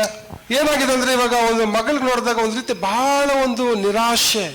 ஆனா அந்த மகளுடைய வாழ்க்கையை பார்த்தா பயங்கர ஏமாற்றத்துல இந்த பொள்ள போயிட்டு இருக்கிறா. ಎಲ್ಲ ಒಂದು ಅನುಕೂಲತೆ ಇದೆ, எல்லா விதமான அனுகூலமும் உங்களுக்கு இருக்குது. ಮಗಳಿಗೆ ಕೆಲಸ ಇದೆ, மகளுக்கு வேலை இருக்குது, ಒಳ್ಳೆ ತಾಯಿ ಇದ್ದಾರೆ, ಪ್ರೀತಿಸುವಂತ ಅಣ್ಣ ಇದ್ದಾರೆ, பாசம் காட்டுற அப்பா இருக்கிறாங்க. ಆದ್ರೆ ಜೀವನದಲ್ಲಿ ಏನಿಲ್ಲ ಅಂತ ಹೇಳಿದ್ರೆ ಒಂದು ರೀತಿ ಒಂದು ಸ್ಯಾಟಿಸ್ಫ್ಯಾಕ್ಷನ್, ಒಂದು ತೃಪ್ತಿ ಇಲ್ಲ. வாழ்க்கையில ஒரு திருப்தியே ಇಲ್ಲ, ஒரு நிறைவான ஒரு சந்தோஷம் ಇಲ್ಲ. ಒಂದು ಎಕ್ಸಾಂಪಲ್ ತಿಳ್ಕೊಂಡಿದ್ದು, ಯಾವ್ದು ಹುಡುಗಿ ಫೋಟೋ ಇಲ್ಲ, ಹುಡುಗ ಫೋಟೋ ಇಲ್ಲ, இங்க ஒரு போட்டோ இல்ல, எந்த போட்டோ இல்ல, ನೋಡ್ಕೊಳ್ಳಿ ನೀವು ಕೂಡ இல்ல. ಯಾರೇ ಜಸ್ಟ್ ಇದೊಂದು 5 ಫೋಟೋಸ್ ಅಂತ ಇಟ್ಕೊಳ್ಳಿ, ಇದು 5 ಫೋಟೋ ಹಾಕಿ வச்சுக்கீங்களே. ಸೊ ಒಂದು ಹುಡುಗನಿಗೆ ಹುಡುಗಿ ನೋಡ್ತಾ ಇದೀವಿ ಅಂತ ಇಟ್ಕೊಳ್ಳಿ, ಅಪ್ಪ ಅಮ್ಮ ನೋಡ್ತಾ ಇದ್ದಾರೆ. அப்பா அம்மா ஒரு தன்னுடைய மகளுக்கு ஒரு பையனை பாக்குறாங்கன்னு வச்சுக்கீங்களேன். ಮಗನ್ ಕರೆದ್ಬಿಟ್ಟು, ಬಾಪ ಇಲ್ಲಿ பாப்பா ನೋಡು, ಈ ಹುಡುಗಿ ಫೋಟೋ ನೋಡು, பாருப்பா இந்த ಹುಡುಗಿ, இந்த பொண்ணு பாரு, நல்லா இருக்குதா பாரு, ಇದ್ ನೋಡು, இத பாரு, ಇದು ನೋಡು, இத பாரு. ಇಲ್ಲಪ್ಪ ಸರಿ ಇಲ್ಲಪ್ಪ ಇದು, இல்லப்பா சரியில்லப்பா, ಯಾಕೋ ಒಂಥರ ಮೂಗು ಸ್ವಲ್ಪ ಉದ್ದ ಇದಪ್ಪ, மூக்கு ரொம்ப உயரமா இருக்குது, வேணாம்பா. ಯಪ್ಪ ಕೂದಲು ಸ್ವಲ್ಪ ಇದು ಕರ್ಲಿ ಹೇರ್ ಇದಪ್ಪ, ಬೇಡಪ್ಪ, ನನಗೆ ಸ್ಟ್ರೈಟ್ ಆಗಿರೋದು ಬೇಕಪ್ಪ, முடி எல்லாம் ரொம்ப கோண அப்படி வளைஞ்சிருக்குது, இல்ல ஸ்ட்ரைட் ಹೇರ್ வேணும்பா. ಯಾಕೋ ಅವಳು ಒಂಥರ ಡಿಪ್ರೆಷನ್ ತರ ಕಾಣಿಸ್ತಾ ಇದೆ ಹುಡುಗಿ, ನಾನು ಅವಳನ್ನ ಮದ್ವೆ ಆಗಲ್ಲಪ್ಪ, ನಾನು ಬೇಡ. இந்த பொண்ணை பார்த்தா என்னமோ மனப்பிரம பிடிச்ச பைத்தியம் பிடிச்ச மாதிரி இருக்க, வேணாம்பா. ಒಂದ್ ವೇಳೆ ಹುಡುಗರದಿದ್ರೆ, ஒருவேளை பையனுடைய போட்டோவா இருந்தா, ಯಾಕೋ ಅವನು ತುಂಬಾ ಸ್ವಲ್ಪ ಶಾರ್ಟ್ ಟೆಂಪರ್ ತರ ಫೋಟೋ ಕಾಣಿಸ್ತಾ ಇದೆ, மூஞ்ச பார்த்தா கடும் கோபமா இருக்கிற மாதிரி காணப்படுறான். ಅವನು ನೋಡಿದ್ರೆ ನಾನು ಮದ್ವೆ ಆದ್ರೆ ಅವನು ಒಂಥರ ಹಿಂಗಿದ್ದಾನೆ ಫೋಟೋದಲ್ಲಿ, ಓ ನನ್ನ ಕೂಡ ಹಿಂಗೆ ನೋಡ್ತಾನೆ, ಸರಿ ಇಲ್ಲ ಬೇಡಪ್ಪ, ಈ ಫೋಟೋ ಬೇಡಪ್ಪ. போட்டோலயே பார்க்கும்போது ரவுடி மாதிரி இருக்கிறான்பா, கல்யாணம் பண்ணா என்ன ஆகுமோ தெரியாது, வேணாம். ಸೊ ನೀವು ಜಸ್ಟ್ ಯೋಚನೆ ಮಾಡ್ರಿ, ನಮ್ಮ ಅಕ್ಕನ ಮಗಳು ಕೂಡ ಈಗ 25, ಅವ್ರು ಕೂಡ ಇದೆ, ಎಲ್ಲ ಕ್ಯಾಲ್ಕುಲೇಷನ್ಸ್, ಫೋಟೋ ಇಟ್ಕೊಂಡು ಕ್ಯಾಲ್ಕುಲೇಷನ್. எல்லாம் என்னுடைய அக்கா பிள்ளைங்க கூட இப்படிதான் இருக்காங்க, போட்டோ பார்த்துக்கிட்டே கணக்கு போட்டுறாங்க, முடிச்சிடுறாங்க. ಏನೇ ತೋರ್ಸೋ ನಮ್ಮ ಅಕ್ಕ ಒಂದು ಫೋನ್, ஏதாவது போட்டோ காட்டினாலும் சரி உடனே போன் எனக்கு அடிப்பாங்க. ಮೈಸೂರಲ್ಲಿ ಇದೆಯಾ ಇಂಥದೆಲ್ಲ ನೋಡೋದು, ನೀನು நீ மைசூர்ல இருக்கிறியே, இந்த மாதிரி பாரு, ಗೊತ್ತಿಲ್ವಾ ನಿನ್ಗೆ ನಮ್ಮ ಮಗಳು ಹೆಂಗಿದ್ದಾಳ ಅಂತ ಹೇಳಿ? தெரியாதா உனக்கு என் பிள்ளை எப்படி இருப்பான்னு தெரியாதா? ಅದು ಆ ಲೆವೆಲ್ಗೆ ನೀವು ಕರೆಕ್ಟ್ ಆಗಿ ಯಾಕೆ ನೋಡ್ತಾ ಇಲ್ಲ? அந்த லெவலுக்கு நீ பார்க்கணும்பா. இது அந்த மாதிரி பார்க்க ಯಾಕೆ தெரியல. ಸ್ವಲ್ಪ ಲೋ ಆಗಿ ಹೋಗಿ ನೋಡ್ತೀರಾ? என்ன அந்த லெவல் விட்டு எங்கேயோ கீழே போய் ಹೈ ಇರಬಾರ್ದು, ಲೋನೇ ಇರಬಾರ್ದು, ஐயோ, நீ அதிகமாவும் பார்க்க கூடாது, கீழேயும் போயிடக்கூடாது, ಮೀಡಿಯಂ ಆಗಿರ್ಬೇಕು. மீடியமா அப்படியே லெவலா போகணும். ದೇವ್ರ ಎಲ್ಲಪ್ಪ ಹುಡುಕೋದು? எங்கப்பா தேடுறது இதுக்கு? ಒಂದು ವಿಷಯ ಹೇಳ್ತೇನೆ, ஒரு விஷயம் ಯಾವ சொல்றேன். ಹುಡುಗಿನೂ ಪರ್ಫೆಕ್ಟ್ ಅಲ್ಲ. எந்த பொண்ணை பார்த்தாலும் அது உங்களுக்கு பொருத்தமா இருக்காது. ಯಾವ ಹುಡುಗನೂ ಪರ್ಫೆಕ್ಟ್ ಅಲ್ಲ. எந்த பையனை பார்த்தாலும் பொண்ணுங்களுக்கும் பிடிக்காது. ನಾನು ಪರ್ಫೆಕ್ಟ್ ಅಲ್ಲ, ನಮ್ಮ ವೈಫ್ ಪರ್ಫೆಕ್ಟ್ ಅಲ್ಲ. நானும் பர்ஃபெக்ட் இல்ல, என் மனைவியும் பர்ஃபெக்ட். இது கொஞ்சம் இருப்பாங்கன்னு நினைக்கிறேன் என்னை விட. இல்ல வீட்டுக்கு போய் சாப்பிடணும். ಸೊ ಈ ಪ್ರಪಂಚದಲ್ಲಿ ಯಾರು ಕೂಡ ಪರ್ಫೆಕ್ಟೇ ಇಲ್ಲ. இந்த உலகத்துல எங்க பார்த்தாலும் எங்கேயுமே ஒரு பரிபூர்ணத்தை பார்க்கவே முடியாது. ಹೇಳ್ತಾರೆ ಪಾಸ್ಟರ್ ನಮ್ಮ ಹುಡುಗನಿಗೆ ಒಂದು ಒಳ್ಳೆ ಹುಡುಗಿ ನೋಡಿ. ஒருவேளை பாஸ்டர் என் பையனுக்கு ஒரு நல்ல ஒரு பொண்ணை பாருங்க. ಪರ್ಫೆಕ್ಟ್ ಆಗಿರ್ಬೇಕು ಪಾಸ್ಟರ್, நல்ல பர்ஃபெக்டா இருக்கணும் பாஸ்டர், பார்த்து நல்லா பிடிங்க. ಅಲ್ಲ ನಾನೇ ಪರ್ಫೆಕ್ಟ್ ಅಲ್ಲ, ಪರ್ಫೆಕ್ಟ್ ಆಗಿರೋ ಹುಡುಗಿ ಎಲ್ಲಿ ಸಿಗ್ತಾರೆ? ஏப்பா நானே பர்ஃபெக்ட் நான் சொல்லிட்டு இருக்கிறேன், நான் போய் எப்படி போய் பார்க்கிறது பர்ஃபெக்டான ஒரு பிள்ளைய? ನೋಡ್ರಿ, ಯಾವಾಗಲೂ ನಾವು ನಮ್ಮ ಬಗ್ಗೆ ನಾವು ಯೋಚನೆ ಮಾಡಲ್ಲ, ಆಪೋಸಿಟ್ ಸೆಕ್ಸ್ ಆ ವ್ಯಕ್ತಿ ಪರ್ಫೆಕ್ಟ್ ಆಗಿರ್ಬೇಕಂತ ನಾವು ನಿರೀಕ್ಷೆ ಮಾಡ್ತೀವಿ. நாம என்ன பண்றோம், நம்மளை பத்தி நம்ம குறைய பத்தி நமக்கு தெரியறதே இல்ல, ஆனா குறையே இல்லாத ஒரு பொண்ணை ஒரு பையனை நம்ம தேடுவோம். ಏನಾಗಿರುತ್ತೆ ಗೊತ್ತಾ, ಈ ಒಂದು 5 ಫೋಟೋಸ್ ಅಲ್ಲಿ ಯಾವುದೋ ಒಂದು ಫೋಟೋದಲ್ಲಿ ದೇವ್ರ ಚಿತ್ತ ಇರ್ತದೆ. கண்டிப்பா இந்த 5 போட்டோல ஏதாவது ஒண்ணு நீ கல்யாணம் பண்ணீங்கன்னா தேவனுடைய கிருபை சித்தம் அங்க வேலை செய்யும். ಆದ್ರೆ ನಾವೇನ್ ನೋಡ್ತೀವಿ ಅಂದ್ರೆ ಬರೀ ಹೊರ ಮುಖ ನೋಡ್ತೀವಿ. நாம என்ன பண்றோம், வெறும் முகத்தை மட்டும் பார்த்துட்டு கணக்கு போடுறோம். ಆದ್ರೆ ದೇವರ ಸನ್ನಿಧಾನದಲ್ಲಿ ನಾವು ಪ್ರಾರ್ಥನೆ ಮಾಡಲ್ಲ. தேவனுடைய சன்னிதானத்துல போய் நம்ம ஜெபிக்கிறதே இல்ல. ಆ ಹುಡುಗ ಹುಡುಗಿ ಬಗ್ಗೆ ಒಂದು CBI ಇನ್ವೆಸ್ಟಿಗೇಷನ್ ಮಾಡೋದು, அந்த பையனை பத்தி அந்த பிள்ளையை பத்தி நாம ஒரு என்கொயரி பண்ணி அவங்க விசாரிக்கிறது ಎಷ್ಟು ಸಮಯ ತಗೊಳ್ತಾರೆ ಅಂದ್ರೆ ಅದನ್ನೆಲ್ಲ ಎನ್ಕ್ವೈರಿ ಮಾಡ್ಲಿಕ್ಕೆ. ಅಯ್ಯೋ ದೇವರೇ, ಎಷ್ಟು ಸಮಯ, ಎಷ್ಟು ಹಣ, எவ்வளவு காசு செலவு பண்ணி எவ்வளவு காலத்தை செலவு பண்ணி அந்த ஆளை பற்றி விவரங்களை தயாரிக்கிறாங்கன்னு சொன்னா சொல்லவே முடியாது. ಕೆಲವೊಮ್ಮೆ ನಾವು ನೋಡಿ ನೋಡಿ ನಮಗೆ ಸಾಕಾಗ್ಬಿಟ್ಟಿರ್ತದೆ. சில பேருக்கு பார்த்து பார்த்து பார்த்து ஐயோப்பா போதுனா சாமி ஆயிரும். ಸೊ ಹೇಗೆ ಅವ್ರನ್ನ ತೃಪ್ತಿ ಪಡಿಸೋದು? ನಾವು எப்படி அவங்கள திருப்தி படுத்துறது? ಯಾವ ಫೋಟೋ ತೋರಿಸಿ ನೀವು ಅವ್ರನ್ನ ತೃಪ್ತಿ ಪಡಿಸ್ತೀರಾ? எந்த போட்டோ கொடுத்தா அவங்க திருப்தி அடையலாம்? ಜೀವನದಲ್ಲಿ ಒಂದು ಸ್ಯಾಟಿಸ್ಫ್ಯಾಕ್ಷನ್ ಇಲ್ಲ, வாழ்க்கையில ஒரு திருப்தியே கிடையாது. ನಾವು ಯಾವಾಗಲೂ ನಮ್ಮ ಗಿರುಗಳಲ್ಲಿ ನಾವು ತೃಪ್ತಿ ಹೊಂದೋದನ್ನ ನಾವು ಕಲ್ತ್ಕೊಳ್ಬೇಕು. ನಾವು நம்முடைய வாழ்க்கையில நாம திருப்தியா வாழ்றதுக்கு நாம முதல்ல கற்றுக்கொள்ள வேணும். ಸೊ ಗಂಡನು ಹೆಂಡತಿಯ ವಿಷಯದಲ್ಲಿ ಓಕೆ ತೃಪ್ತನಾಗಬೇಕು. ஒரு புருஷன் தன்னுடைய மனைவி விஷயத்துல அவன் திருப்தி அடைந்து கொள்வதற்கு கற்றுக்கொள்ள வேண்டும். ಹೆಂಡತಿ ಗಂಡನ ವಿಷಯದಲ್ಲಿ ತೃಪ್ತನಾಗಿರ್ಬೇಕು. ஒரு மனைவியாக இருக்கிறவள் தன் புருஷனிடத்திலே அவள் திருப்தியாக வாழ்வதற்கு கற்றுக்கொள்ள வேண்டும். 10 ಆಜ್ಞೆಗಳಲ್ಲಿ ಕೂಡ ನೋಡ್ತೀವಿ, ಪರಸ್ತ್ರೀಯನ್ನು ಮೋಹಿಸಬೇಡ. நம்ம நீதிமொழிகளை பார்க்கிறோம், பரஸ்திரியின் மேல வேற ஒரு பொம்பளை மேல உங்க மனசை நீங்கள் வைக்காதே. ಸೊ ಮದ್ವೆ ಆದ್ಮೇಲೆ ಕೂಡ ಯಾಕೆ ಸ್ವಲ್ಪ ಪಕ್ಕದ ಮನೆಯಲ್ಲಿ ನೋಡೋದು? கல்யாணம் பண்ணதுக்கு அப்புறம் எதுக்கு அப்படி நைஸா அப்படியே இன்னொரு பிள்ளைய பாக்குறது பக்கத்து வீட்டுல? ಏನ್ ಅನ್ಸುತ್ತಂದ್ರೆ ಅವ್ರಿಗೆ, என்ன மனசுக்கு வருதுன்னா, ನಾನ್ ಮದ್ವೆ ಆಗಿರುವಂತ ಹುಡುಗಿ ರಾಂಗ್, நான் கல்யாணம் பண்ணின ஆளு தப்பான ஆளு, ಅವ್ರ ತರ ಇರ್ಬೇಕಾಗಿತ್ತು, மாதிரி ஒரு பொண்ணா இருக்கணுமே. ಅವ್ರು ಎಷ್ಟು ಕರೆಕ್ಟ್ ಆಗಿದಾರೆ ನೋಡಿ. அப்படி எவ்வளவு கரெக்டா இருக்கிற, சூப்பரா இருக்கிற. ಹತ್ರ ಹೋದ್ರೆ ಗೊತ್ತಾಗುತ್ತೆ ನಿಮ್ಗೆ, பக்கத்துல போனதான் தெரியும் வாசனை என்னன்னு. ಸೊ ಒಂದು ಹಸ್ಬೆಂಡ್ ವೈಫ್ ಅಲ್ಲಿ ಕೂಡ ಏನಿಲ್ಲ ಅಂತ ಹೇಳಿದ್ರೆ ಒಂದು ತೃಪ್ತಿ ಇಲ್ಲ. ஒரு கணவனுக்கோ ஒரு மனைவிக்கோ அவங்க வாழ்க்கையில திருப்தியே இல்ல. ಓಕೆ, ದೇವ್ರು ನಮ್ಗೆ ಮಕ್ಕಳು ಕೊಟ್ಟಿದ್ದಾರೆ, தேவன் நமக்கு பிள்ளைகளை கொடுத்திருக்கிறாரு. ನಿಮ್ಮ ಮಕ್ಕಳ ವಿಷಯದಲ್ಲಿ ಸಂತೋಷ ಪಡಿ. நம்முடைய பிள்ளைங்க விஷயத்துல சந்தோஷமா இருக்கிறோமா? ಪಕ್ಕದ ಮನೆ ಮಗನ ಜೊತೆ ಕಂಪ್ಯಾರಿಸನ್ ಮಾಡಬೇಡ್ರಿ. பக்கத்து பிள்ளைகளோட எதுக்கு நீங்க ஒப்பிட்டு பாக்குறீங்க? ಅವನು ಆ ಸ್ಕೂಲ್ಗೆ ಹೋಗ್ತಾನೆ, ನೀನ್ ಈ ಸ್ಕೂಲ್ಗೆ ಹೋಗ್ತಾನೆ. அவன் அந்த ஸ்கூலுக்கு போனா நீ இந்த ஸ்கூலுக்கு போ. ಅವನು ಫಸ್ಟ್ ಬರ್ತಾನೆ, ನೀನ್ 5th ರ್ಯಾಂಕ್ ಬರ್ತೀಯ. அவன் ஃபர்ஸ்ட் வாங்குற நீ 5 ரேங்க் வாங்குற. ಮೈಸೂರಲ್ಲಿ ತಾನೇ ಇರೋದು ನಾವು, மைசூர்ல தானே இருக்கிறோம். ಅವನು ನೀನು ಒಂದೇ ಸ್ಕೂಲ್ ತಾನೆ, அவனு நீ ஒரே ஸ்கூல் தானே. ನೋಡು ಅವನ ತರ ನೀನ್ ಆಗ್ಬೇಕು. பாரு அவன் மாதிரி நீ ஆகணும், ಇಲ್ಲಾಂದ್ರೆ ನಿನ್ಗೆ ಊಟ ಕೊಡಲ್ಲ, இல்லன்னா உனக்கு சோறு போட மாட்டேன். ನಿನ್ಗೆ ಬರ್ತ್ಡೇ ಸೆಲೆಬ್ರೇಟ್ ಮಾಡಲ್ಲ ಈ ವರ್ಷ. உனக்கு பர்த்டேக்கு நான் கேக்கே கொடுக்க மாட்டேன், துணியும் கிடையாது. ಪಾ ದೇವ್ರೇ, அப்பா ஆண்டவரே ஸ்தோத்திரம் ஐயா, ಪಾಪ காப்பாத்து. ಮಕ್ಕಳನ್ನ ಬಿಟ್ಬಿಡಿ ಪಾಪ, ಓದ್ಲಿ ಅವ್ರು. அந்த பிள்ளைங்களை விட்டுருங்க, அவங்க பாட்டுக்கு ஜாலியா படிக்கட்டும். ಜಾಸ್ತಿ ಅವ್ರಿಗೆ ಪ್ರೆಷರ್ ಕೊಡ್ಬೇಡ್ರಿ, அதிகமான பாரத்தை அவங்க மேல போடாதீங்க. ಅವ್ರಿಗೆ ಎಷ್ಟಾಗುತ್ತೋ ಅವ್ರು ಅಷ್ಟು ಓದ್ಲಿ, எவ்வளவு முடியுதோ அவங்க படிக்கட்டும், ಸಂತೋಷ ಪಡಿ. சந்தோஷப்படுங்க. ನೀವ್ ಅಷ್ಟು ಓದಿದ್ರ? நீங்க அவ்வளவு படிச்சிருக்கீங்களா? இல்ல இல்ல, ನಾವೇ ಓದಿಲ್ಲ ಸರಿಯಾಗಿ, நாமளே சரியா படிக்கல. ಇವಾಗ ಓದು, ಎತ್ತು ಬುಕ್ಕು, எடுத்து படி, ஒழுங்கா படி. ಮಕ್ಕಳು ಇವತ್ತು ಬಹಳ ಒತ್ತಡಕ್ಕೆ ಒಳಗಾಗ್ಬಿಟ್ಟಿದ್ದಾರೆ. இப்படியாக ஜனங்க மேல பிள்ளைங்க மேல ரொம்ப பாரத்தை போடுறது. ಆ ಒಂದು ಕೆಲಸ ಮಕ್ಕಳು ಡಿಪ್ರೆಷನ್ಗೆ ಹೋಗ್ಬಿಡ್ತಾರೆ. என்ன ஆகுதுன்னா அந்த பிள்ளைங்களுக்கு அந்த மன அழுத்தம் வந்து அவங்க வாழ்க்கை கெட்டு போயிடும். ಮಕ್ಕಳು ಒಂದು ಪೀಸ್ ಆಫ್ ಮೈಂಡ್ ಜೊತೆ ಒಂದು ಪ್ರೆಸೆನ್ಸ್ ಆಫ್ ಮೈಂಡ್ ಇರಬೇಕು ಮಕ್ಕಳಿಗೆ. இந்த பிள்ளைகளுக்கு ஒரு சுதந்திரம் இருக்கணும் அவங்க வாழ்க்கையில. ಮಕ್ಕಳ ಮೈಂಡ್ ಆಬ್ಸೆಂಟ್ ಆಗ್ಬಿಟ್ಟಿದೆ. அவங்க மைண்ட் என்னாச்சுன்னா எங்கேயோ காணாத போயிடுச்சு. ಒಂದ್ ಕಡೆ ಸ್ಕೂಲಿಂದ ತುಂಬಾ ಪ್ರೆಷರ್, ஏன்னா ஸ்கூலுக்கு போனா அங்கேயும் ரொம்ப அழுத்தம் கொடுக்குறாங்க. ಇನ್ನೊಂದ್ ಕಡೆ ಮನೆಯಲ್ಲಿ ಒಂದು ಪ್ರೆಷರ್, வீட்டுக்கு வந்தாலும் அப்பா அம்மா போட்டு பாரத்தை போட்டு அழுத்துறாங்க. ಮಕ್ಕಳು ಅವ್ರ ಫ್ರೆಂಡ್ಸ್ ನೋಡುವಾಗ ಅಯ್ಯೋ ಅವ್ರದ್ದು ಹ್ಯಾಂಡ್ ರೈಟಿಂಗ್ ನನಗಿಂತ ಹ್ಯಾಂಡ್ ರೈಟಿಂಗ್ ಚೆನ್ನಾಗಿದೆ, அவங்க ஃப்ரெண்ட்ஸை பார்த்தாக்கா ஐயோ அந்த ஃப்ரெண்டு என்னுடைய ஹேண்ட் ரைட்டிங் இப்போ சூப்பரா இருக்குதே, ಇವ್ರಿಗೆ ನನ್ಗಿಂತ 2 ಮಾರ್ಕ್ಸ್ ಜಾಸ್ತಿ ಬಂದ್ಬಿಟ್ಟಿದೆ, என்னை விட இவளுக்கு அதிகமான ಮಾರ್ಕ್ வந்துட்டாலே, ನಾನು ಇವನ್ನ ಬೀಟ್ ಮಾಡ್ಬೇಕು, நான் எப்படி அவளை தாண்டறது. ಒಂದು ನರ್ಸರಿ ಮಗು, ಒಂದು LKG ಮಗು, ஒரு சின்ன ವಯಸ್ಸು LKG படிக்கிற பிள்ளை, ನಮ್ಮ ಸ್ಟಾಫ್ ಮಗಳವಳು ಸ್ವರ್ಣಪ್ರಿಯ ಅಂತ ಹೇಳಿ, எனக்கு என் கூட வேலை பார்க்கறவனுடைய மகள், அந்த பிள்ளை ಅವಳು ಒಂದ್ ದಿವಸ ಒಂದು ಸ್ಪೋರ್ಟ್ಸ್ ಅಲ್ಲಿ ಅವಳು ಸೆಕೆಂಡ್ ಬಂದ್ಬಿಟ್ಲು. அவ விளையாட்டுல வந்து 2வது இடத்துக்கு வந்துட்டான். ಮನೆಗೆ ಬಂದ್ಬಿಟ್ಟು ಅಮ್ಮ ಅವನು ಸರಿ ಇಲ್ಲಮ್ಮ, ಅವನು ನೋಡು ಅವನು ನನಗಿಂತ ಜಾಸ್ತಿ ಅವನು ಫಸ್ಟ್ ಬಂದ್ಬಿಟ್ಟಮ್ಮ. வீட்டுக்கு வந்து அந்த பிள்ளை சொல்லுது, அம்மா அந்த பையன் சரியில்லம்மா, அவன் எனக்கு முன்னாடி போய் ஃபர்ஸ்ட் ரேங்க் வாங்கிட்டாமா, ನಾನು ಅವನ ಜೊತೆ ಮಾತಾಡಲ್ಲಮ್ಮ, ಆಗ್ಬಿಟ್ಟೆ ಅವನು, அவங்க பேச முடிவு பண்ணி நான் கால் கொடுத்துட்டேன் அவங்களுக்கு. ಕಿಂಡರ್ ಗಾರ್ಡನ್ ಹೇಳುವಂತ ಒಂದು ಮಗು, ಒಂದು ಕಾಂಪಿಟೇಷನ್, ಕಿಂಡರ್ ಗಾರ್ಡನ್ ಓದುವಂತ ಮಗು ಏನಿದೆ ಒಂದು ಕಾಂಪಿಟೇಷನ್. சிறுவர் பள்ளி சின்ன பிள்ளைங்க போற அந்த பள்ளிக்கூடத்துல கூட பாத்தீங்கன்னா போட்டி மனப்பான்மை அந்த பிள்ளைகளுக்கு வந்துருச்சு.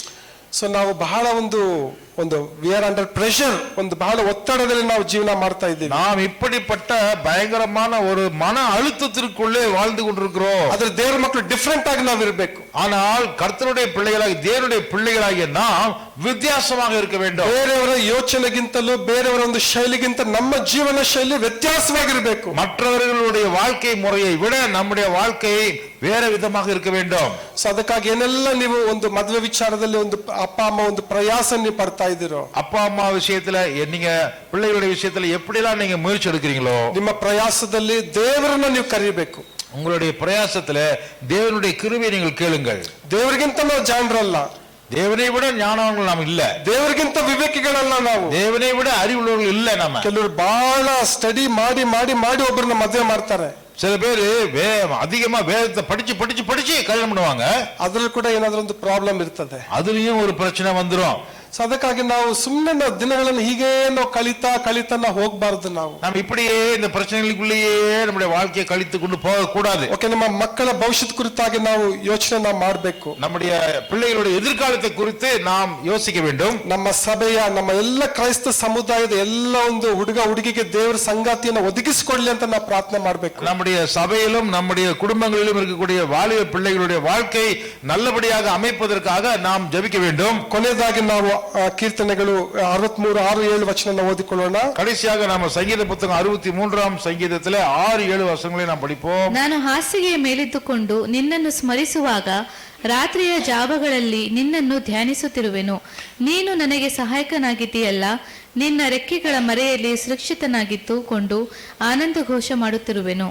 என் படுக்கையின் மேல் நான் உம்மை நினைக்கும் பொழுது ராட்சாமங்களில் உம்மை தியானிக்கிறேன். நீர் எனக்கு துணையாய் இருந்ததினால் உமது செட்டைகளின் நிழலிலே களி கூறுகிறேன்.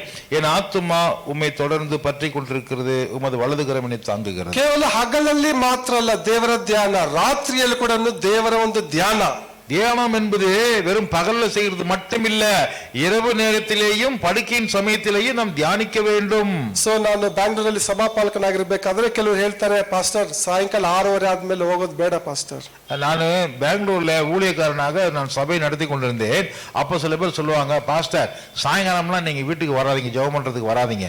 ಏನಿದ್ರೂ ಸಾಯಂಕಾಲ 5:30 6:30 ಮೇಲೆ ಅವ್ರ ಮನೆಗೆ ಹೋಗೋದು ಬೇಡ ಪಾಸ್ಟರ್. எங்க போனாலும் சரி 5:30 மணி 6 மணிக்கெல்லாம் யார் வீட்டுக்கும் போகாதீங்க பாஸ்டர். ಅವರು ಕತ್ತಲಲ್ಲಿ ಇರ್ತಾರೆ ಪಾಸ್ಟರ್, அவங்க இருட்டில் இருக்கிறாங்க பாஸ்டர். ಅಂದ್ರೆ ತೆಲುಗಲ್ಲಿ ಹೇಳ್ತಾರೆ ಮೊಬ್ಬು అయిపోయిండారు, ಮೊಬ್ಬು தெலுங்குல சொல்றாங்க, அங்க போனீங்கன்னா அங்க ಬರೀ ಅಂಧಕಾರத்துல இருக்காங்க ಅಂತ ಹೇಳಿದ್ರೆ ಅವರು ಡ್ರಿಂಕ್ಸ್ ಮಾಡ್ಬಿಟ್ಟಿರ್ತಾರೆ ಅಂತ. அப்படின்னு என்ன அர்த்தம்னா ஃபுல்லா எண்ணெய் ஊத்திக்கிட்டு நல்ல மப்புல இருக்கிறாங்கன்னு அர்த்தம். ನೀವು 6:30 ಮೇಲೆ ಅವ್ರ ಮನೆಗೆ ಹೋದ್ರೆ ಅವರೆಲ್ಲ ಸ್ವಲ್ಪ அந்த நேரத்துல நீங்க போயிட்டு தியானம் பண்ணலான்னு போனீங்கன்னா ನಾವಿಬ್ರು ತರ ಕಾಣಿಸ್ತೀವಿ ಅವ್ರಿಗೆ.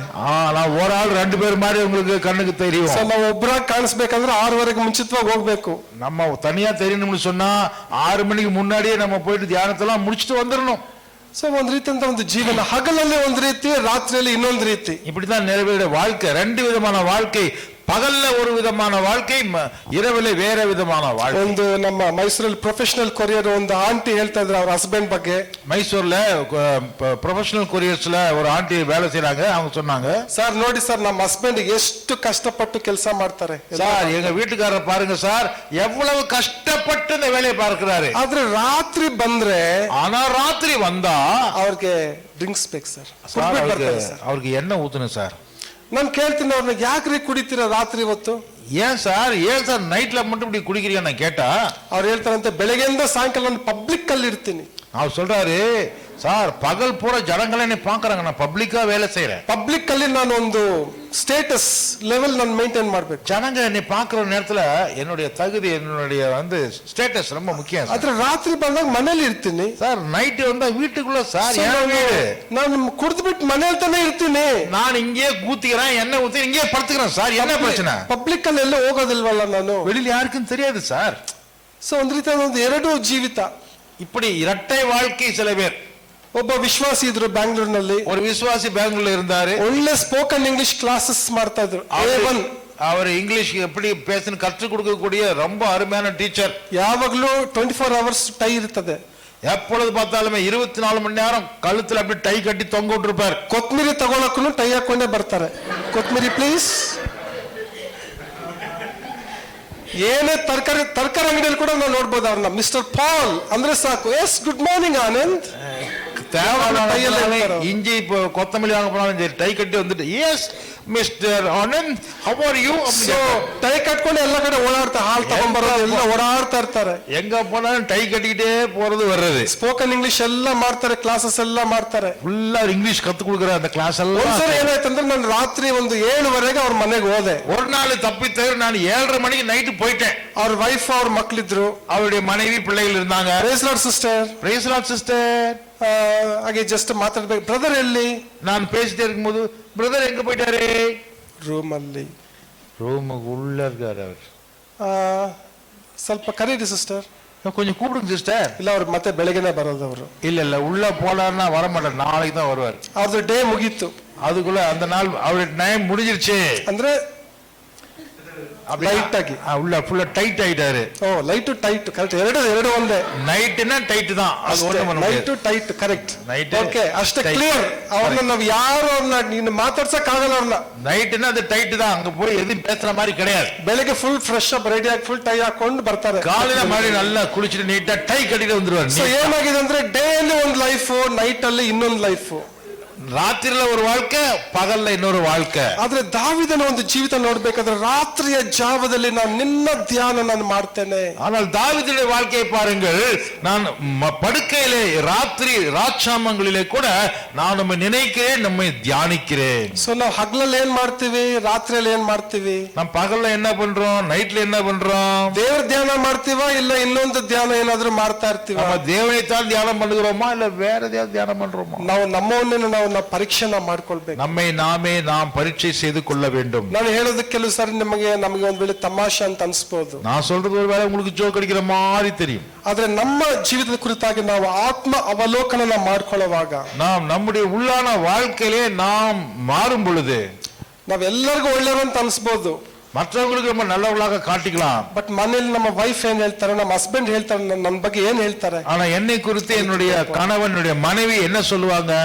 வீட்டுல 100 ಜನರು ನಿಮ್ಮನ್ನ ಸನ್ಮಾನ ಮಾಡ್ಬೋದು, ಬಟ್ ನಿನ್ನ ಯಜಮಾನರು, ನಿನ್ನ ಹೆಂಡತಿ ನಿಮ್ಮನ್ನ ಸನ್ಮಾನ ಮಾಡಿಲ್ಲ ಅಂತ ಹೇಳಿದ್ರೆ ಏನ್ ಪ್ರಯೋಜನ? வெளியில 100கணக்கான பேர் நல்லதான் சொல்லுவாங்க, ஆனா வீட்டுல இருக்கிற மனைவியோ உங்களுடைய கணவனோ உங்களை பற்றி என்ன சொல்லுவார்கள், அதுதான் முக்கியம். ಅಪೊಸ್ತಲಗಳ 16ನೇ ಅಧ್ಯಾಯದಲ್ಲಿ ಕೂಡ ನಾವು ನೋಡ್ತೀವಿ, ಪೌಲ ಸೀಲರು ರಾತ್ರಿಯಲ್ಲಿ ಸೆರೆಮನೆ ಇರುವಾಗ ಏನ್ ಮಾಡಿದ್ರು ಅಂದ್ರೆ ದೇವರನ್ನು ಅವರು ಸ್ತುತಿಸಿದರು. அப்போஸ்தலர் நடபடிகள் 16ஆம் அதிகாரத்திலே பிலிப்பி என்கிற ஊரிலே அவர்கள் சிறைச்சாலையிலே இருக்கும் பொழுது பவுலும் சீலாவும் என்ன செய்தார்கள்? ராட்சாமங்களிலே அவள் கர்த்தரை துதித்து பாடினார்கள், ஜெபித்தார்கள். ನಮ್ಮ ಬಾಯಲ್ಲಿ ಏನಿರಬೇಕಂದ್ರೆ ದೇವರ ಒಂದು ಸ್ತುತಿ ನಮ್ಮಲ್ಲಿ ಇರಬೇಕು. இப்படியாக நம்முடைய வாயிலே கர்த்தரை துதிக்கிற துதி எப்பொழுதும் இருக்க வேண்டும். 63:8 ನಾವು ನೋಡ್ತಾ ಇದ್ದೀವಿ, ದೇವರ ಒಂದು ಸುರಕ್ಷತೆ, ಆತನ ಒಂದು ಬಲಗೈ ನಮಗೆ ಒಂದು ಆಧಾರವಾಗಿದೆ. 63ஆம் சங்கீதம் 8வது வசனத்திலே பார்க்கும் பொழுது என் ஆத்மா உம்மை தொடர்ந்து பற்றி கொண்டிருக்கிறது என்று சொல்கிறார். ದೇವರು ತನ್ನ ಬಲಗೈಯನ್ನು ಚಾಚ್ತಾ ಇದ್ದಾರೆ. அவர் உம்முடைய வலது கரம் என்னை தாங்குகிறது என்று சங்கீதக்காரன் சொல்லுகிறார். ನಮ್ಮನ್ನು ಮೇಲೆ ಕೆತ್ತುವುದಕ್ಕಾಗಿ, என்னை மேலே தூக்குவதற்காக. ಮನುಷ್ಯರು ಕೈ ಎತ್ತಿ ನಮ್ಮನ್ನ ತಳ್ತಾರೆ, ஜனங்க கையை வச்சு நம்மள தள்ளுறாங்க, ಕೈಯಿಂದ ನಮ್ಮನ್ನ ಅದುಮ್ತಾರೆ, கையை வச்சு நம்ம கீழே அழுத்துறாங்க. ನಮ್ಮ ದೇವರು ಎತ್ತುವಂತ ஆனால் தேவன் நம்மை ದೇವರು. தாங்குகிறவராக தூக்குகிறவராக இருக்கிறார். ಒಂದ್ ವೇಳೆ ಇಲ್ಲಿ ಯಾರಾದ್ರೂ ಒಂದ್ ವೇಳೆ ಮನುಷ್ಯರ ಕೈಯಿಂದ ನೀವು ಒಂದ್ ವೇಳೆ ಅವರ ದಬ್ಬಾಳಿಕೆಗೆ, ಅವರ ಒಂದು ತೊಂದರೆಗಳಿಗೆ ನೀವು ಒಂದ್ ವೇಳೆ ಸಿಲುಕಿಕೊಂಡಿರ್ಬೋದು. ஒருவேளை நீங்க இன்னொருத்தருடைய கரங்களுக்கு கீழே சிக்கிக்கிட்டு தவித்துக் கொண்டிருக்கலாம். ದೇವರ ಹಸ್ತವನ್ನ ನೋಡಿ, ನೀವು தேவனுடைய கரங்களை நீங்கள் பாருங்கள். ದೇವರು ತನ್ನ ಬಲಗೈಲಿ ಚಾಚಿ ನಮ್ಮನ್ನ ಮೇಲೆ ಕೆತ್ತುವುದಕ್ಕಾಗಿ ದೇವರು ಇಷ್ಟಪಡ್ತಾರೆ. கர்த்தர் தமது வலது கரத்தினாலே நம்மை தாங்குகிறவராக இருக்கிறார். ಪೇತ್ರನು ಸಮುದ್ರದಲ್ಲಿ ನಡೆಯುವಾಗ ಅಲೆಗಳು ನೋಡಿ ಆತನು ಬೀಳುವಂತ ಮುಳುಗುವಂತ ಸಮಯ ಬಂದಾಗ, சமுத்திரத்திலே பேதுரு முழுகி கொண்டிருக்கிற நேரத்துல ಯೇಸು ಅವನ ತನ್ನ ಬಲಗೈಯಿಂದ ಯೇಸು ಪೇತ್ರನನ್ನ ಮೇಲೆ ಕೆತ್ತಿದ. இயேசு அவனை தன் வலது கையை பிடித்து அவனை மேலே தூக்கினார். ನಮ್ಮ ಕಣ್ಣನ್ನು ಮುಚ್ಚಿದವರಾಗಿ ನಾವು ಪ್ರಾರ್ಥನೆ ಮಾಡೋಣ. நாம் கண்களை மூடி தலைகளை வணங்கி நாம் ஜெபம் செய்வோம். ಸಹೋದರನೇ ಸಹೋದರಿಯೇ, சகோதரனே சகோதரியே, ನಿಮ್ಮ ಜೀವನದಲ್ಲಿ ತೃಪ್ತಿ ಅನ್ನೋದು ನಿಮ್ಗೆ ಬೇಕಾ? உங்கள் வாழ்க்கையில திருப்தி என்பது வேண்டுமா? ಈ ತೃಪ್ತಿ ಎಲ್ಲಿದೆ ಅಂತ ನೀವು ಹುಡುಕ್ತಾ ಇದ್ದೀರಾ? இந்த திருப்தி எங்கே இருக்கிறது என்று நாம் தேடுகிறோமா? ನಿಜವಾದ ತೃಪ್ತಿ ದೇವರಲ್ಲಿ, ದೇವರ ಸನ್ನಿಧಿಯಲ್ಲಿ ಎಂಬುದಾಗಿ ನಾವು ಇವತ್ತು ತಿಳ್ಕೊಂಡಿದ್ದೇವೆ. மெய்யான ஒரு திருப்தி தேவனுடைய சமூகத்திலே இருக்கிறது என்பதை அறிகிறோமா? ದೇವರ ಪ್ರಸನ್ನತೆಯಲ್ಲಿ, ದೇವರ ವಾಕ್ಯದಲ್ಲಿ ನಮಗೆ ತೃಪ್ತಿ ಇದೆ. தேவனுடைய பிரசன்னத்திலே, தேவனுடைய வார்த்தையிலே நமக்கு திருப்தி கிடைக்கிறது.